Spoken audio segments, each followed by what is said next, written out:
નમસ્કાર. Dahod rural police મથકના head constable સંતોષભાઈ સાથી કર્મચારી સાથે ગત મોડી સાંજે રૂરલ પોલીસ મથક વિસ્તારના રડિયાતીના હોડી ફળિયા વિસ્તારમાં પેટ્રોલિંગમાં હતા. તે દરમિયાન બે ઈસમો દારૂ પીતા હોય તેવું જોવાતા નજીક જઈને પૂછપરછ શરૂ કરી હતી. તે દરમિયાન ત્યાં હાજર મોતી ગણાવા અને તેમનો પુત્ર તુષાર ગણાવા ઉશ્કેરાઈ ગયા હતા અને બોલાચાલી શરૂ કરી હતી.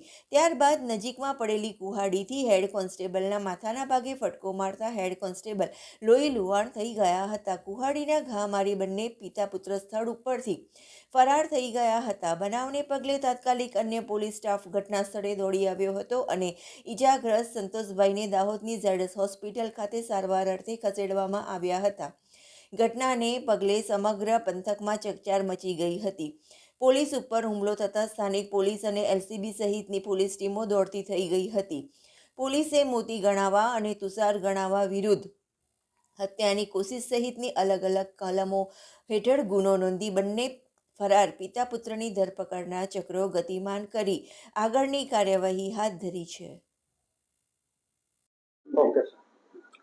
બનાવની હકીકત એ પ્રકારની છે કે દાહોદ રૂરલ પોસ્ટે તાબાના રડિયાતી ગામના જે હોળી ફળિયું છે એ વિસ્તારની અંદર ગઈકાલે સાંજના સમયે દાહોદ પોલીસના રાहुल પોલીસના જવાન અને અન્ય માણસો પેટ્રોલિંગમાં હતા.